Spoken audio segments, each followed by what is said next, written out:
So Hydraa వల్ల న్యాయం పొందినటువంటి బాధితులు ఎవరైతే ఉన్నారో అందరూ కూడా కృతజ్ఞతగా కూడా ప్రెస్ మీట్ వేదికగా ప్రెస్ క్లబ్ వేదికగా కూడా ఈరోజు అందరూ కలిసి ఒక ఆత్మీయ సభను అయితే ఏర్పాటు చేసుకున్నారు. హైడ్రాకు సపోర్ట్గా ఉంటామని చెప్పేసి కూడా వారు చెప్తున్న నేపథ్యంలో అసలు ఎందుకు ఈ సభను పెట్టుకోవాల్సి వచ్చింది, హైడ్రాకి సపోర్ట్ ఇవ్వడం వెనుక అసలు అంతరార్థం ఏంటి కూడా తెలుసుకునే ప్రయత్నం చేద్దాం. నమస్తే అండి. నమస్కారం అండి. పేరేనా? నా పేరు వచ్చేసి నవీన్ కుమార్ అండి. ఎక్కడి నుంచి వస్తున్నారు? మేము వచ్చినది దివ్యానగర్ గట్కేసారు మండలం మేడ్చల్ డిస్టిక్ అండి మాది. సో ఈరోజు హైడ్రాకి సపోర్ట్గా ఒక కూటమిగా ఏర్పడి సపోర్ట్ ఇవ్వడం వెనుక అసలు కారణం ఏంటి ప్రధానంగా? సార్ ఇప్పుడు ఏంటి అని అంటే మా దగ్గర ఉన్నటువంటి ఇష్యూ ఏంటి అని అంటే రోడ్లు మరియు పబ్లిక్ పార్క్లు అనేటివి అండ్ కొంత లేఅవుట్ కూడా కబ్జా చేసి అందులో పొలాలు చేస్తున్నారనండి. దాని సంబంధించి మేము హైడ్రాన్ అనేది అప్రోచ్ అవ్వడం జరిగింది.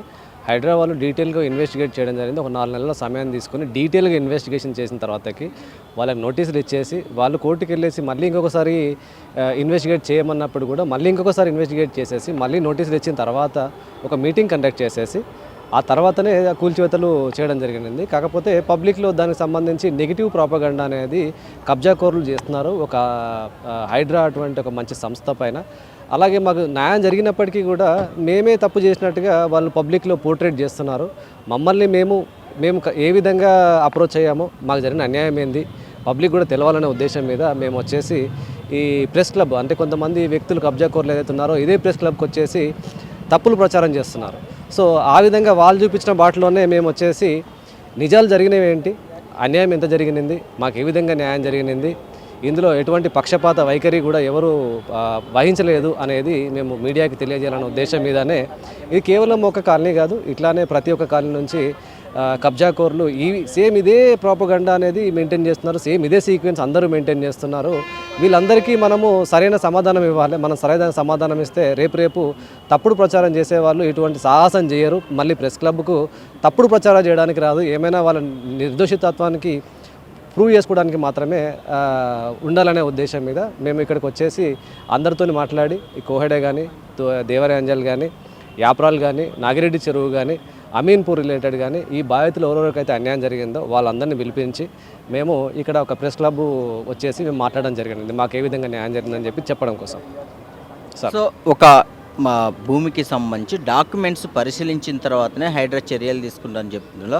ఇప్పుడు ఎవరైతే ఆ స్థలాన్ని కబ్జా చేసినటువంటి వ్యక్తులు లేదు ఇది మాది హైడ్రానే తన దూకుడుతో ఇదంతా చేస్తుంది తప్పితే అక్కడ నిజం లేదని చెప్పేసి కూడా వారు ప్రచారం చేస్తున్నారు. మీకు కూడా తెలిసిన విషయం, ఏమంటారు దీని మీద? సార్ ఈ విషయ సంబంధం అయితే మీకు ఏదైతే ఇన్ఫర్మేషన్ వచ్చిందో అది కంప్లీట్గా నిరాధారం అండి. వాళ్ళకు ఎటువంటి సొంత స్థలం అనేటువంటిది లేదనండి. సో వాళ్ళు ఏదైతే మొన్న ప్రెస్ క్లబ్లో వాళ్ళు క్లెయిమ్ చేస్తున్నది అయితే అది వచ్చేసి ఇక్కడ ఒక 20 గుంటల స్థలం అనేది వాళ్ళది అన్నట్టుగా వాళ్ళు చూపిస్తున్నారు. ఈ స్థలం ఏదైతే ఉన్నదో ఇది ఏకశిలానగర్ లేఅవుట్. మొన్న రీసెంట్గా మనకు ఈటల రాజేందర్ సార్ వచ్చేసి దీనికి సంబంధించి ఫైట్ చేయడం జరిగింది. ఇది ఒకటే కాదు, ఇందులో ఇలాంటివి చాలా ఉన్నాయి. వాటికి సంబంధించి సార్ ఫైట్ చేయడం జరిగింది. సో ఇక్కడ ఏమైందంటే మనకు లేఅవుట్ వచ్చేసి 85లో జరిగింది పక్కనున్న ఏకశిలా లేఅవుట్. కాకపోతే వీళ్ళు 2001లో ఒక రాంగ్ సేల్ డీడ్ అనేది ఎగ్జిక్యూట్ చేసేసి ఒక 20 గుంటలు అనేది తన పేరు మీద రాయించుకోవడం జరిగింది. అది ఆ కాలంలో ఎస్ఆర్ఓలు ఏ విధంగా చేశారనేది ఇప్పటికి కూడా తెలియదు. అది ఆ నిజాలు బయటకు తెలిసి వాళ్ళపైన చర్యలు కూడా తీసుకోవాల్సిన అవసరం ఉంది. ఇది ఒక లేఅవుట్లోని రోడ్డు మరియు ప్లాట్లకు సంబంధించిన స్థలము. సో దీన్ని ప్రూవ్ చేయడానికి మేము ఏం చేసామనంటే ఒక 9 ప్రూఫ్లు మేము సబ్మిట్ చేయడం జరిగింది. ఆ 9 ప్రూఫ్లు వచ్చేసి ఎవరైతే కోర్టు దగ్గరికి ఇప్పుడు మీడియా దగ్గరికి వచ్చేసి మాట్లాడారో ఇక్కడ ఉన్నటువంటివి మావి కేవలము మా సొంత స్థలము, అవి ఏంటి ప్లాట్లు కాదు, అది లేఅవుట్ కాదు అని మాట్లాడే వాళ్ళు ఎవరైతే ఉన్నారో 9 ప్రూఫ్లు సబ్మిట్ చేయడం జరిగింది. ఆ 9 ప్రూఫ్లో వచ్చేసి వారికి సంబంధించిన సేల్ డీడ్లు 3 సేల్ డీడ్లు, ఒకటి కాలేజ్ జూనియర్ కాలేజ్ సంబంధించింది, ఒకటి ఇంటికి సంబంధించి, ఇంకొకటి స్కూల్కి సంబంధించిన 3 సేల్ డీడ్లో కూడా మీకు డైమెన్షన్ బౌండరీస్లో క్లియర్గా చూపించడం జరుగుతుంది. అవతల ఉన్నది ఏకశిలా లేఅవుట్ అనేది దాంట్లో క్లియర్గా ఉంటుంది. అది ఇంతకుముందు మీడియా కూడా మేము చూపించాము. దాంతోపాటు వాళ్ళ ప్లాట్లకి సంబంధించినటువంటి ఈసీలు కూడా మేము సబ్మిట్ చేయడం జరిగింది. అది ఒక 2వ ప్రూఫ్. 3వ ప్రూఫ్ వచ్చేసి వీళ్ళ ఏవైతే ప్లాట్లు ఉన్నాయో అవి ఫేజ్ 2 దివ్యానగర్ లేఅవుట్లో ఉంటాయి. ఆ ఫేజ్ 2 లేఅవుట్ను కూడా మేము సబ్మిట్ చేయడం జరిగింది. దాంతోపాటు పక్కన ఉన్నటువంటి ఫేజ్ 1 లేఅవుట్లో కూడా అది అక్కడ అప్రోచ్ రోడ్డు మాత్రమే, అందులో ఎటువంటి ఎవరి సొంత స్థలాలు లేవు. అప్రోచ్ రోడ్ అనేది దాంట్లో కూడా ఉంటుంది, అది కూడా సబ్మిట్ చేయడం జరిగింది. వాటితో పాటు ఏకశిలా లేఅవుట్ 96, 97 పహాన్ని చూసుకుంటే 739 సర్వే నెంబర్ కొర్రెమల అందులో వచ్చేసి ఆ కంప్లీట్ స్థలం ఏదైతే ఉన్నదో అది అనుభవదారులు ప్లాట్లు అని మాత్రమే ఉంటుంది, కానీ ఎక్కడ కూడా ఈ ఓనర్ల పేర్లు కానీ మిగతా పంట పొలాలు కానీ ఏ విధమైన ఇన్ఫర్మేషన్ కూడా లేదు. దాన్ని కూడా మేము సబ్మిట్ చేయడం జరిగింది. ఏకశిల లేఅవుట్ని కూడా సబ్మిట్ చేయడం జరిగింది. కొన్ని గూగుల్ ఇమేజెస్, శాటిలైట్ ఇమేజెస్ కూడా మేము సబ్మిట్ చేయడం జరిగింది. ఇటువంటి ఒక 9 ప్రూఫ్లు. అండ్ వీరైతే ఏవైతే ఈ 20 గుంటల స్థలంలో ఏవైతే వాళ్ళు మెన్షన్ చేశారో అందులో ఉన్నటువంటి ఎగ్జిక్యూట్ అయినటువంటి 1990 బిఫోర్ 89 ఐ థింక్ 89 88లో ఎగ్జిక్యూట్ అయినటువంటి ఒక సేల్ డీడ్ను కూడా మేము సబ్మిట్ చేయడం జరిగింది. కొంతమంది ప్లాట్లు కూడా ఈ 20 గుంటల స్థలంలో వాళ్ళు కబ్జా చేసుకొని ఉన్నారు. అందులో రోడ్లు కూడా ఉన్నాయి. వాటికి సంబంధించిన డీటెయిల్స్ అన్నీ సబ్మిట్ చేసిన తర్వాతకి వాళ్ళు డీటెయిల్గా వెరిఫై చేసుకున్న తర్వాతనే ఇవి ల్యాండ్ కాదు, లంసమ్ ల్యాండ్ కాదు, ఇవి ప్లాట్లు అని నిర్ధారించుకున్న తర్వాతకి. సో ప్లాట్లు అయినప్పుడు ఇక్కడ ఖచ్చితంగా రోడ్డు ఉండాలి కాబట్టి పక్క లేఅవుట్కి సంబంధించి రోడ్డు ఉన్నది. ఆ అప్రోచ్ రోడ్డు ప్రకారం వాళ్ళు తెరిపించడం జరిగింది. ఇది కేవలం ఒక చిన్న విషయం సంబంధించి మేము 9 ప్రూఫ్లు సబ్మిట్ చేసాము. ఇలాంటివే చాలా ప్రూఫ్లు 8 కిలోమీటర్ల లేఅవుట్ సంబంధించి ఏదైతే రోడ్డు ఉన్నదో, గోడ అయితే ఉన్నదో ఆ గోడకు సంబంధించి మేము పూర్తిగా డీటెయిల్స్ అందించడం జరిగింది. ఎక్కడెక్కడ రోడ్లు మూతబడిపోయాయి, వాటి వల్ల మేము ఎటువంటి ఇబ్బందులు పడుతున్నాము సంబంధించిన అన్ని విషయాలు ఇవ్వడం జరిగింది. దాన్ని పరిశీలించిన మీదటనే వాళ్ళు కూర్చోవడం జరిగింది. సో ఇక్కడ ఏదైతే ఈ గోడ కట్టారో, గోడ కట్టేసి లోపల జరిగేటువంటి కొన్ని అన్యాయాలు కూడా ఉన్నాయి. వాటిలో వచ్చేసి డెవలప్మెంట్ ఫీజు పేరు మీద పబ్లిక్ దగ్గర నుంచి బాగా వసూలు చేస్తున్నారు. ఇటువంటి ఒకటి విషయాన్ని కూడా మేము వాళ్ళ దృష్టికి తీసుకెళ్ళడం జరిగింది. సో ఇదే కాకుండా అందులో వచ్చేసి మనకు గవర్నమెంట్ ల్యాండ్ కూడా లోపల ఉంది. 6 ఎకరాల 12 గుంటలు. ఏడీ సర్వేయరు 2010లో వాళ్ళు సర్వే చేసిన తర్వాతకి ఈ రిపోర్ట్ ఇవ్వడం జరిగింది. ఇందులో వచ్చేసి 6 ఎకరాల 12 గుంటలు గవర్నమెంట్ ల్యాండ్ ఉంది. అది వీలైతే కాంపౌండ్ వాల్ కట్టినారో ఆ కాంపౌండ్ వాల్ లోపల ఉంది. సో అది కూడా ఎంఆర్ఓ గారు సబ్మిట్ చేయడం జరిగింది. ఇందులో వచ్చేసి కొంచెం గవర్నమెంట్ ల్యాండ్ కూడా కబ్జా అయిందని చెప్పేసి దాంట్లో 2010లో వాళ్ళు నోటీస్ ఇచ్చినప్పుడు ఎవరైతే నల్లమల్లారెడ్డి ఎడ్యుకేషన్ సొసైటీ ఎండి సెక్రటరీ ఎవరైతే ఉన్నారో నల్లమల్లారెడ్డి గారు, వాళ్ళు స్వహస్తాలతో సంతకం పెట్టేసి వాళ్ళు ఒకటి పేపర్ ఇవ్వడం జరిగింది. అందులో నాకు తెలియకుండా కబ్జా చేశాను, కబ్జా జరిగిన స్థలాన్ని నాకు మళ్ళీ అలైన్ చేయండి అని చెప్పేసి కలెక్టర్ గారు పెట్టుకోవడం జరిగింది. కలెక్టర్ గారు కూడా రికమెండ్ చేశారు, మీరు జూనియర్ కాలేజ్ వీళ్ళు కట్టుకోవచ్చు, వీళ్ళు ఎడ్యుకేషనిస్ట్ అని చెప్పేసి వాళ్ళకి ఫర్దర్గా సీసీఎల్ఏకి రాయడం జరిగింది. కానీ సీసీఎల్ఏ ఏ రోజు కూడా అప్రూవ్ చేయలేదు. సో ఒక ఎడ్యుకేషన్ సొసైటీ కోసం ఇవ్వచ్చు అన్నారు కానీ ఏ రోజు కూడా ఇవ్వలేదు. ఒక ఎడ్యుకేషన్ సొసైటీ కోసము ఇవ్వచ్చు అన్న పేపర్ మాత్రమే ఉన్నది తప్పించి ఫర్దర్గా వాళ్ళకి అలకేట్ కాలేదు.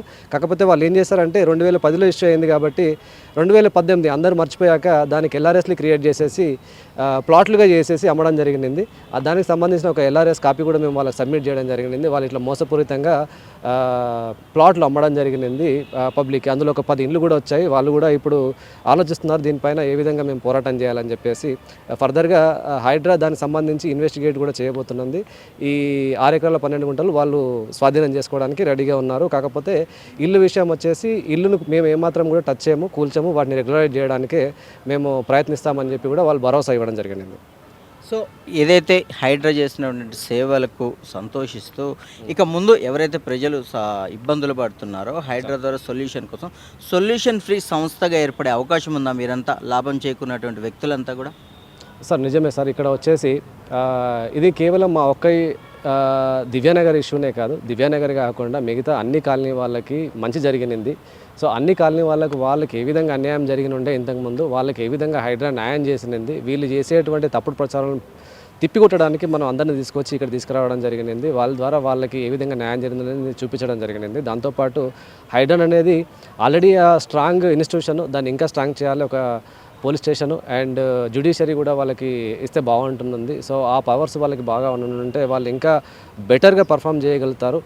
ఇప్పుడు దివ్యానగర్ యాజ్ అన్ ఎగ్జాంపుల్, మేము రోడ్లు పార్కులు ఏవైతే కబ్జా జరిగినాయని చెప్పేసి మేము కంప్లైంట్ ఇచ్చిన తర్వాతకి మేము ఇచ్చిన కంప్లైంట్లని తర్వాతకి యాక్షన్ జరిగిన దాన్ని బట్టి ఇంకొంతమంది బాధితులు కూడా హైడ్రాకి వెళ్ళి కంప్లైంట్లు ఇస్తున్నారు.